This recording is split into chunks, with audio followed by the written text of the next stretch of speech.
Greetings, I am Keen Adrian Prudente here speaking, and together with my team, we will present the project that we created for CCS 108 using uh, object-oriented programming in Java. Greetings everyone. My name is George Luis Adarlo. Today I will be discussing the toy collection structure of our program. So here is our class method name, the toy collection. The constructor initializes a toy attribute which is string name, string condition, string manufacturer, string size, double weight, boolean is battery operated, boolean has sound, string features, and string store features. So here, ID counter plus plus is to assign unique IDs, and the getters and setters method maps integer choices to condition strings get feature. Intelligently, it retrieves features, prioritizing a directly set feature over the store feature array, presenting them into a comma separated format if multiple exists.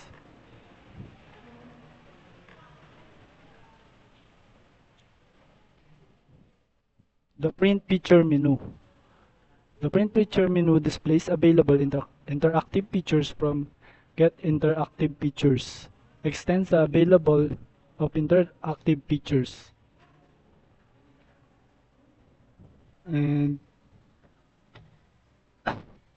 add features. This will initiate add, add available interactive features, retrieves a feature based on a numerical choice and set feature, acts as a wrapper. Get interactive features returns the number of interactive features. Finally, the display toy neatly prints all toy details in a formatted table. The flow is primarily driven by method calls, either directly or indirectly through the add toy, which populates and uses toy collection instances. Hello programmers, I'm Jed Montenegro.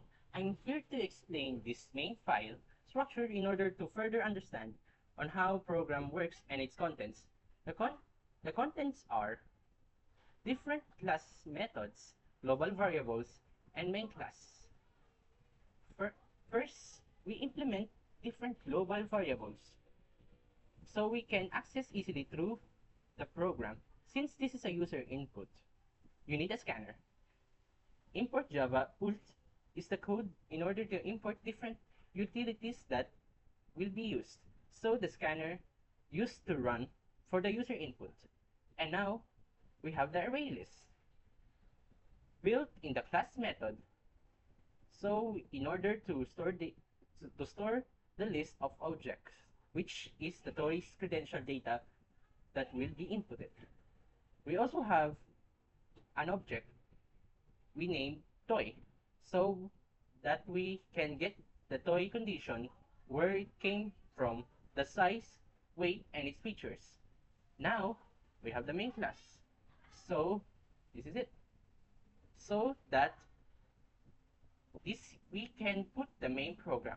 Lastly, main Java file includes also the different methods that will be discussed by my team later about its functions and logic.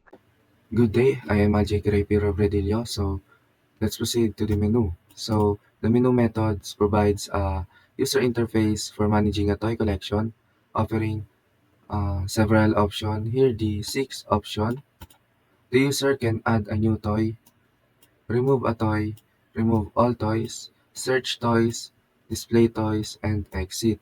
So the methods uses a do while loop to continually display the menu until user choose to exit by selecting option 6. Here the option 6. So the do here. Next, Try-catch block is used to handle invalid input, prompting the user to enter the correct choice.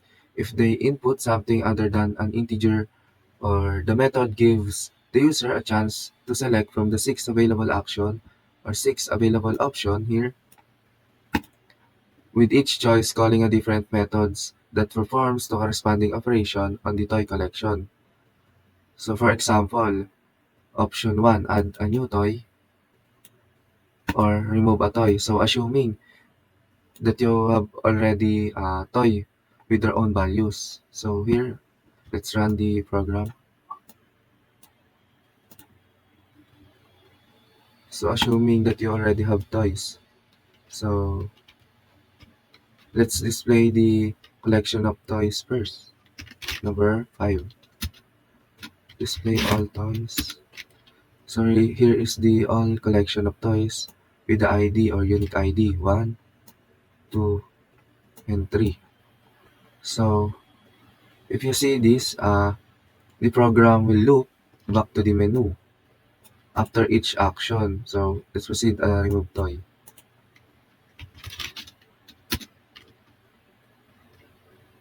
So this is the current toys in the collection. So with the unique ID or the toy ID, select the toy ID number 2. So here, toy with ID 2 has been removed or deleted. So let's display.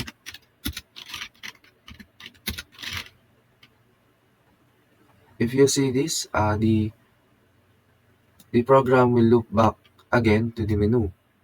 So for each action, uh, the menu will loop again, and the user, if want to exit, choose the option 6 to exit the program. So this is the purpose of the do while.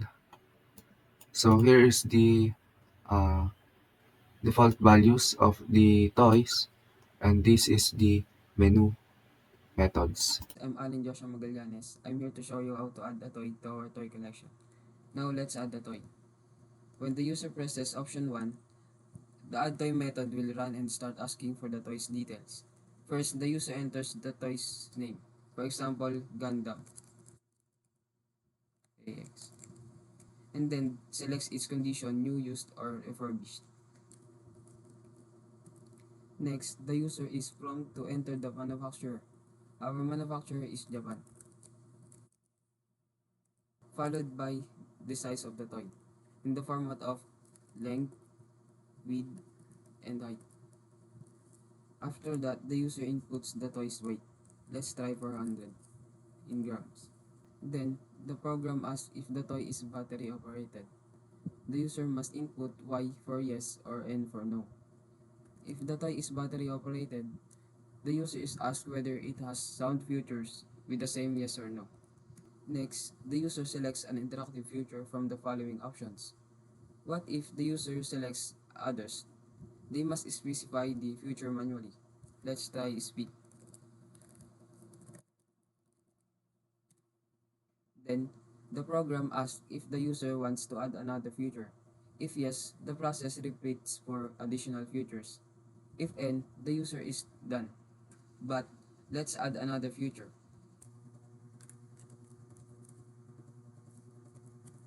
Let's try walk.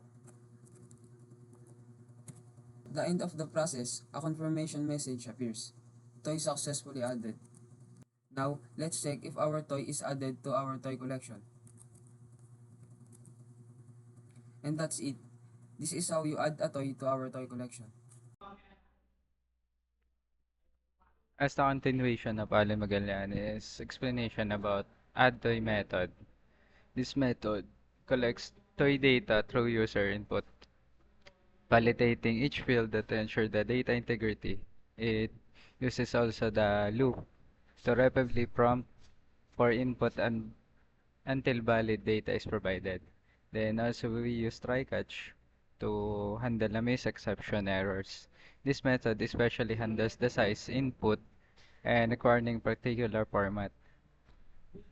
Uh, it allows the addition of multiple interactive features, dynamically building a comma separate. Hi, I am Andy Ioneticman, and today I'm going to explain the method to delete specific toy in toy list, and another method used to delete all toys present in the toy list. The first method is to remove a toy by ID. First, if toy list is empty, it prints out no toys in the collection, add a toy first. But if it is not empty, it prints out all the current toys in the collection and ask if you want to delete a toy. If yes, it asks you to enter the toy ID you want to remove.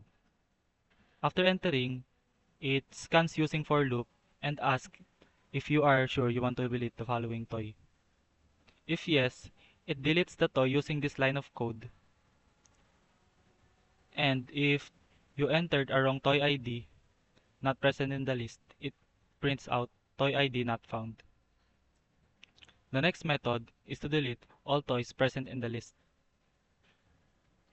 First, if toy list is empty, it prints out no toys in the collection, add a toy first. But if it is not empty, it clears all the list of toys using this method. Hello, my name is Joshua Yutok and I will be explaining the search method.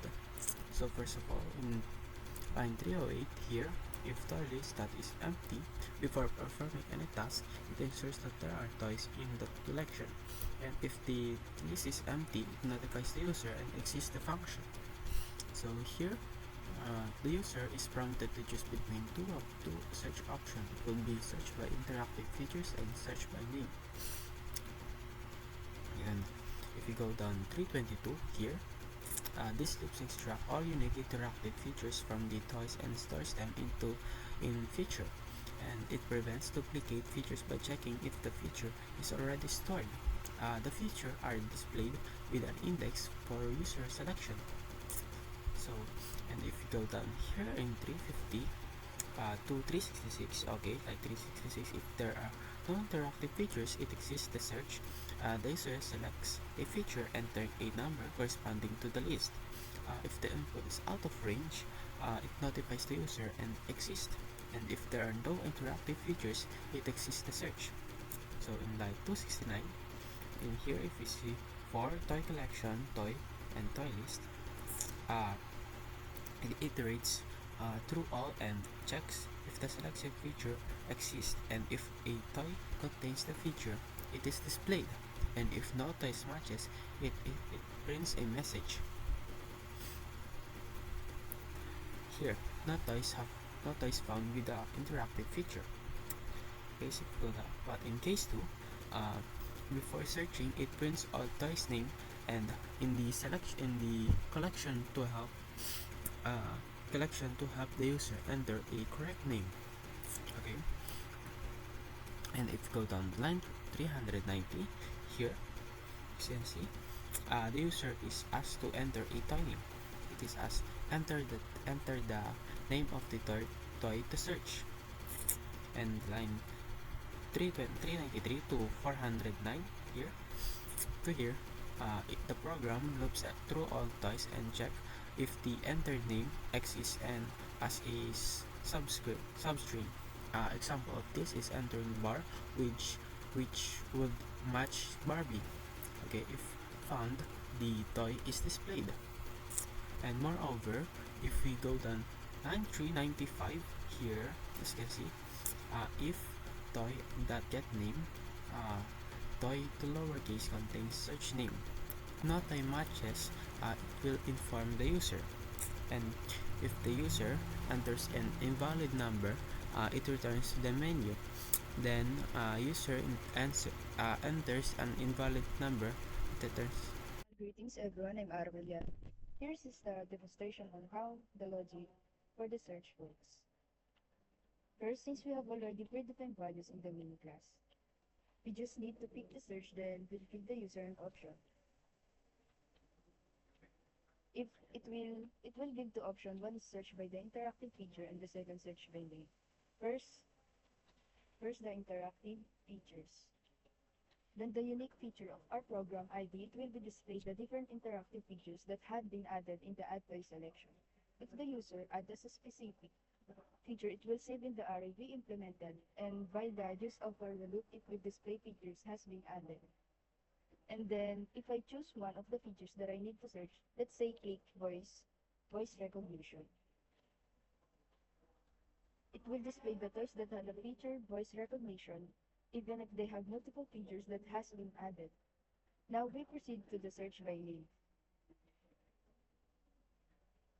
It will display preview of the ID and the name that are stored in the object by the use of get method, and then if the user type by name,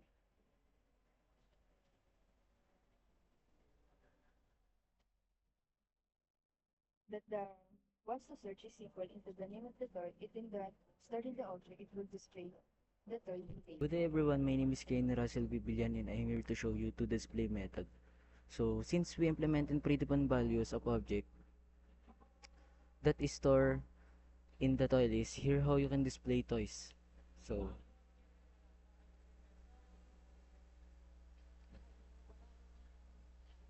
if the user chooses to display the menu, it will give two options, display all by or display by condition.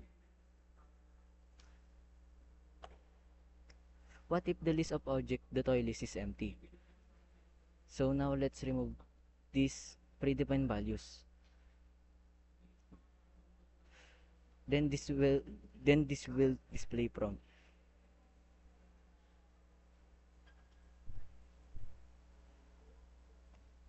Yan.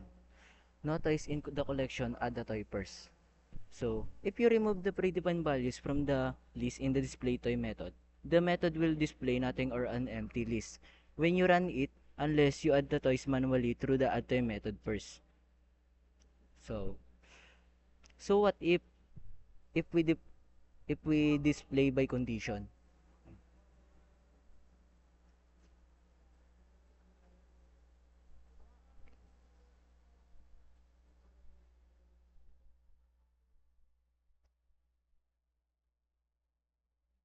Let's run.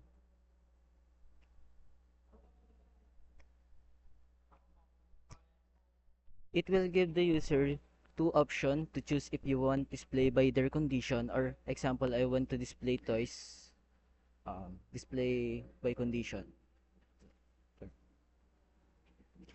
I want to display toys that are new, it will display the details of the toys according to condition.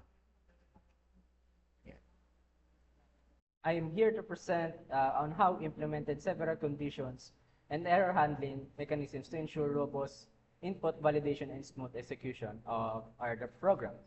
So as you can see here, throughout the program, inputs are validated using like is valid and is contains to ensure data integrity. So for the is valid, it will check the string input. If it's null, then it will give a prompt invalid input, please enter a value. Then since it's in the add toy for the name, it will check if the user or the inputted name is valid. For example, you can input like code 911 since that's not a name. That's like a specification of a code. And for the contains also, if it will check if the inputted size has a let or character X. We also use try-catch blocks handle exceptions like input in mismatch exception to prevent crashes due to invalid user inputs. So implemented is yes or no for the questions for like if you want for example like here in the remove toy, we'll question the user if. We also have is yes or no method for checking the character of or what will the user inputted if she or he will continue the program. We also have the reassign IDs if someone deleted for example, we remove a toy using ID then it will reassign the ID. For example, we have ID 1 and 2 and 3. If I deleted 2, it will not display ID 1 and ID 3. It will display 1 and 2 since it reassigned. And then, I think that's all. We implemented this so that the program is designed to minimize runtime errors and ensure proper user interaction through validation and exception handling.